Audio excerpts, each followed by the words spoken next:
Okay, back here on StudyBall, and we're continuing on with Justin Fields and our preseason breakdown of Justin Fields. We looked at a lot of the good things in the last tape. Today, we're going to look at some of the things that he needs to work on. So with most of these guys that got a little bit more extensive playing time in preseason, try to look at the good and the bad. And again, bad relative term, just the things they need to work on. I don't expect any of these young guys to be finished products.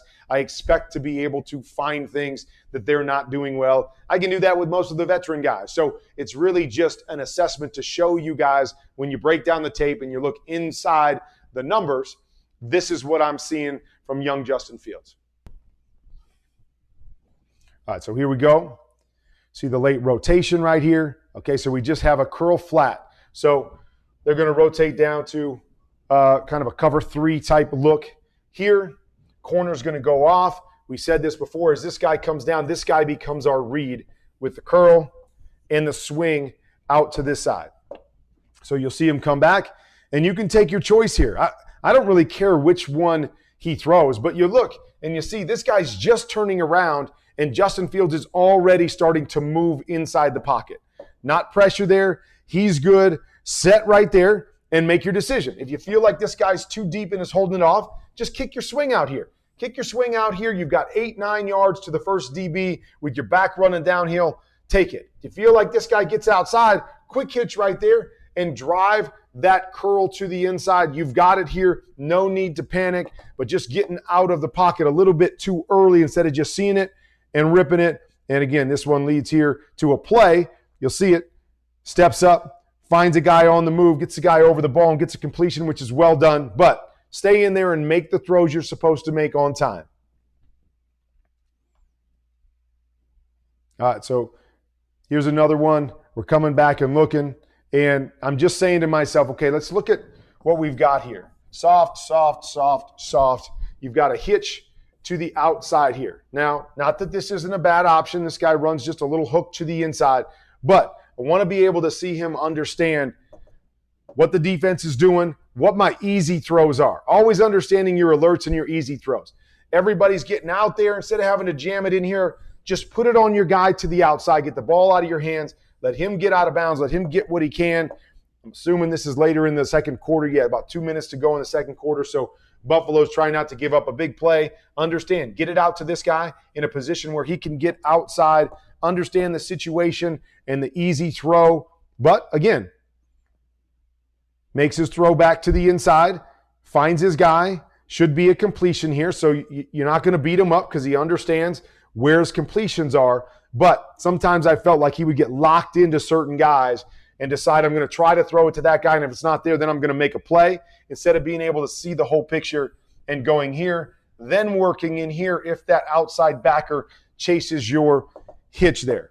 So just getting more comfortable to go through your progressions. Okay, here's another one, very similar.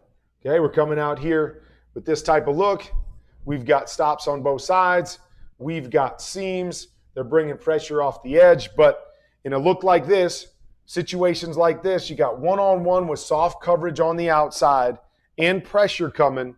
Instead of trying to hold it all the time, just throw it. Throw it. Completion, completion, easy completion. These guys are carrying. Get it to your check down. That's the worst case scenario, but understand what the look is, what the situation is. Trying to hit double seams right here. I get it. You're getting middle close, but this guy's coming down so soft and so far away from that seam, really going to be tough to get by him. See that, understand it, get outside to your one-on-ones. Again, here, just holding the football, not sure, stuck on the inside, but let's make a play, and you see the athleticism show up once again. All right, so here's that curl flat one more time. Curl, swing. They've run this a lot. Coming out here, and you're going to end up reading these two guys right here. So as we play this, okay, you'll see, you're going to read this guy. This guy's chasing the back here. Boom. Take your curl right there. If this guy happens to get in the way, we'll replace to the next guy inside. But you got to be ready for this. Once I see that linebacker running on that side, boom, right there. There's the window. It's a huge window. Justin's looking over to this side. Got to be able to see this and get the ball out of your hands here. This stuff is too easy. Once again, tucking and running, which is all great, but it's tough to live in this world. Preseason, playing against some other guys that may not be the starters, not the great pass rushers. Get away with a little bit more of this than you do in the regular season for most guys. Just want to see him get back, see it, drive it. Pretty easy concept, pretty easy read right there. Want to make sure that he can do those things when he gets into a game against top quality competition, so he's not always holding the football and having to take hits.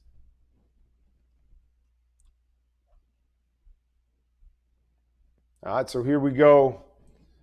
Again, this particular play, kind of tough right here, but same idea. We've got 5 guys going vertical right here. So with 5 guys going vertical, is always looking for this guy to close the middle. That guy closes the middle. Our shots are either inside on the seams, or if you like it, you can go with your one-on-ones outside. But drop back, see it, and rip it. Drop back, see it, and rip it. And you see again, just the impatience in the pocket to see it play out. There's a throw. Here's a throw. Those are probably the 2 places you're going, but as they're just getting by the linebackers, you see in Justin getting impatient and wanting to take off. Once again, just one of those things that you have to develop timing inside the pocket and a feel for that pressure. Okay, so there you go. Some of the things that Justin struggled with a little bit in the preseason. And the biggest thing was just knowing exactly what he's seeing and getting the ball on time. Not getting impatient in the pocket, but allowing his feet to tie up to the development of the routes and then settle in there, stand in there, and make throws. So a lot of movement plays, right? A lot of athleticism from him, which is always going to be a benefit for a young guy. As I've said many times, I don't expect these guys to be finished products at this point in time.